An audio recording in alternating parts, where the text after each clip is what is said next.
We had a couple questions come up this week regarding RSS content. Should you import RSS content into your radio station website? And what are some of the options out there available? Today, you'll get our take on importing RSS content feeds into your radio station website, and we'll also give you a couple options that are available. You're listening to Better Radio Websites, the definitive podcast for radio professionals who want their websites to generate more traffic and substantial revenue. Get time-tested techniques, secret tricks, and valuable tools in online content, marketing, analytics, security, social media, and much more. Ready for your radio station to dominate digital in your market? Here we go. Hi, it's Jim, and welcome to Better Radio Websites, the podcast that wants to help you get more visitors and the most revenue from your radio station website. Hey, thanks a lot for tuning in this week. Be sure that you're liked and subscribed wherever you are getting this podcast, whether you're listening to us in your headphones as you're driving into work or taking a walk, or whether you're viewing us on YouTube. Be sure to like and subscribe and leave a review. Let us know how we're doing and maybe give us some tips on what things that could benefit you and your radio station website journey. Also, be sure to sign up for our newsletter at skyrocketradio.com so you'll never miss any time that we post anything, whether it be a new blog post, a podcast episode like this. It's all in our newsletter that comes out once a week, every Tuesday morning. So be sure to subscribe at skyrocketradio.com. Well, today we're talking about RSS content and importing it into your radio station website. Is it the best fit? And what are some of the options out there? Well, first, let's talk about what is RSS. RSS stands for Really Simple Syndication. And essentially, it's the latest news post in an XML type format from a website. Some of these files can contain just excerpts with links back to the originating website, and sometimes they can contain full articles with media, audio, and images, that sort of thing. We disagree on putting RSS feeds onto your radio station website that link off to somewhere else. You've likely seen feeds that are from CMT.com or RollingStone.com or ABC News or Fox News or CBS or something like that. You'll see it on their homepage. You'll see a list of all of these different items. And some folks think, well, okay, that makes us look relevant. That makes us look like, but if you really look at what you're doing there, you are actually giving 5 or 10 reasons for the visitor to that website, to your website, to leave and go somewhere else, to go on to this news story or this entertainment news story or something like that. They're essentially leaving you and your advertisers that are paying to be on your radio station website. So we completely say we give pushback to folks that want to simply display an RSS feed. Now, sometimes you may have a partnership with like a local television station or something like that. Perhaps you have no news people at your radio station, and that's fine. But the TV station wants you to put an RSS feed that links to their website. And so they'll give you their top 10 news stories or local sports or something like that to put on your radio station website. Just be sure that when you do that they're doing something on their website that links back to yours, because otherwise you're just sending traffic to them to benefit them and for them to get more advertisers on their TV station website. So they have to do something to bring people back to your radio station website. What is that? If you don't have any reason for folks to come to your radio station website, that's going to be a hard sell. That's going to be a hard time coming up with something that they can put on their website other than a banner ad that links back to your radio station website. So regardless, we kind of give pushback on putting any RSS feeds that all that they do is link off to somewhere else. So that leaves importing RSS content.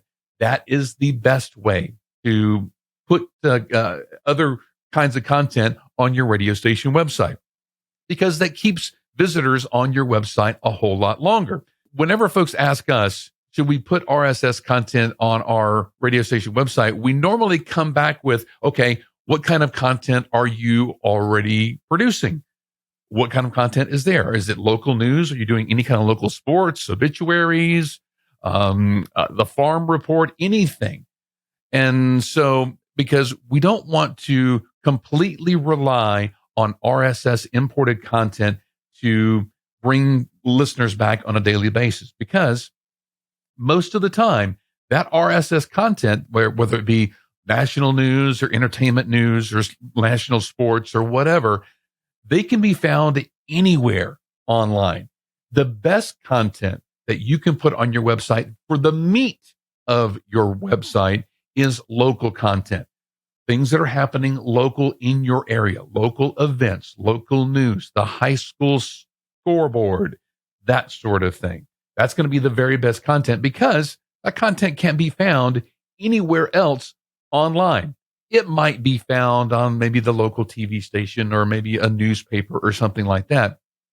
But we have the great ability to promote our websites more than the newspaper or whatever. We have a bigger voice when it comes to pushing folks to our website. And the question may be, why do we want to push people to our website? We just want to keep them listening to our radio station. Why do we want to push them there? And the reason why that we want to push people to our radio station websites is because it provides a bigger platform for our radio station. A lot of folks, they're not finding our radio station by flipping the dial anymore. We want them to find our radio station through organic means. When they flip through Facebook and they're doing the other things that they do online, whether they're searching for maybe something that happened locally, like a school fire or a building demolition or something like that. If they're searching for something like that, we want our website to be found, because that could potentially bring more people to listen to our radio station, because they have found us in a way that if we were only broadcasting on the radio and that was the only thing that we were doing, a fraction of those people might hear the news story in the morning, versus taking that news story and also putting it on our website and our social media and maybe making a podcast for it, because we've gotten all of these different touch points where people can consume our content, and they touch our radio station. So that's going to build a bigger relationship. And that is why our radio station websites are a very important piece of this bigger puzzle.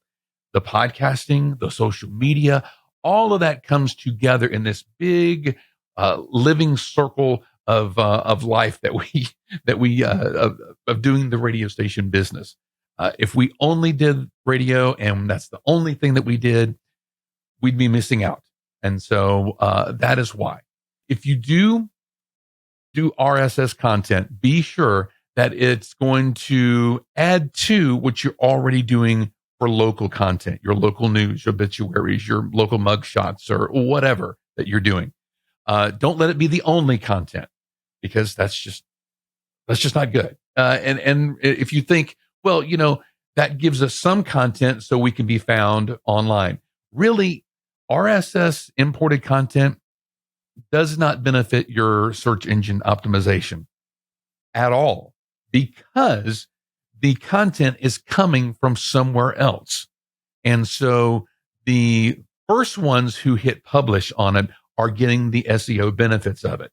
Everybody below that is not getting any benefits at all. As a matter of fact, since it's the content in there is not relevant to your local area, Google and other search engines kind of lower your score in SEO because you have that on your website. There was a time when AdSense, the banner ads that Google can put on your website, and you can generate revenue from that. If you had RSS content on your website, they just denied you the ability to put those ads on your radio station website. So I think they have kind of loosened the grips on that a little bit now. So that is good. But still, it's if you think that the RSS content is going to help your search engine optimization. It's just not. It's actually going to hurt it. The best thing that you can do is to generate local content that is relevant to your audience and your listeners, and do that on a consistent basis. And the folks that we are seeing generating a lot of substantial online revenue are doing it with local content. And they're doing it consistently, 5 or 6 posts a day from 2 people. Now, so they don't have a large staff. If a couple episodes ago, we had Melissa Boswell with breezynews.com on, and they are killing it. If their their website, it is equally important as their radio station signal. So the more emphasis that you can put on your radio station website and generating local content there, the better you're going to do. So let's talk about some different options out there as far as content that you can put on your website as well. ABC News, they're pretty much the go-to when it comes to national news, entertainment. They have politics and health and national sports, as well as the top entertainment format news, rock, country, pop, top 40, AC, that sort of thing. And it's all barter. And you can reach out to Mary McCarthy. I have her information in the show notes. And it's a very good service. And everything is contained within the RSS feed. You get the full articles. If there's any embeds within the articles, they are in there as well. Sometimes there's YouTube, sometimes there is music clips, and they're all embedded within the feed. All of their images include the copyright information, which is very, very important, because just because a website has an RSS feed doesn't mean that you can go out there and grab it and import it into your website. Because when you do that, you're going to look into potentially having some legal troubles, because even if a website gives you the permission to import their content, some pieces and parts of that content you may not have copyrights for. So we've seen it to where a radio station website had permission to import this format news from another website, and then that other website, they purchased a copyrighted image to use in one of their articles. They didn't consider that somebody down the line was importing their content. And so the radio station 2 years later gets a notice that, it was a bill for having that image on their website for the last 2 years. It was not cheap, and that's something that they had to pay, or they negotiated something. But anyway, you do want to be sure that you have everything in writing if you are going to be importing something from another source. So one of these services is really the best way to go, because all of that is covered in the agreement.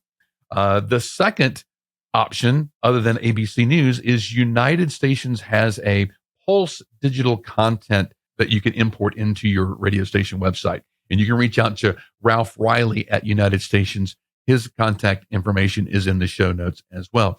But Pulse is a little bit different than ABC. They do not offer national news, national sports, politics, and stuff like that. They are mainly focused on entertainment news. So the entertainment news, and then all of the major music formats, they are all covered there as well. They have a widget that you can put on your radio station website, but it links off away from your advertisers. So you don't want to use that. They do have the ability for you to import that content and keep visitors on your website a whole lot longer.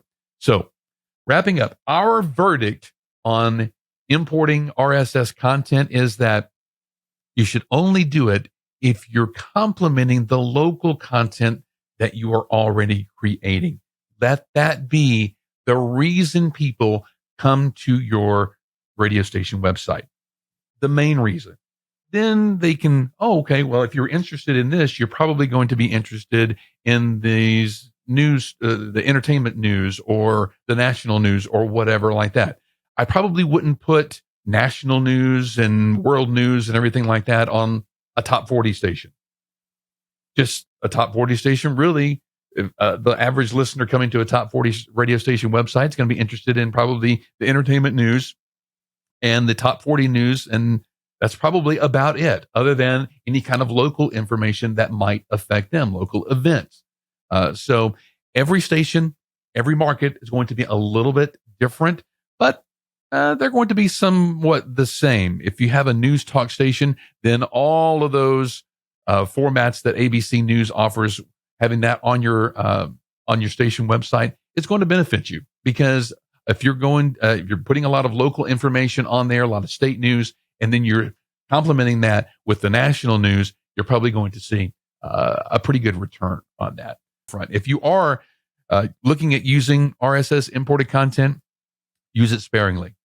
And so that is our main takeaway here, is just use it sparingly and concentrate on the local content to bring people there on a consistent basis. And be sure that you are promoting that local content on air, over social media. You have to hit all of those touch points that we mentioned earlier, and you be promoting those. And each one of those can be promoting the other one. The on air promoting the website, promoting the social media, and the social media promoting the on air, and the website promoting listening online and listening events and that sort of thing. So it's that organic circle that just keeps rotating.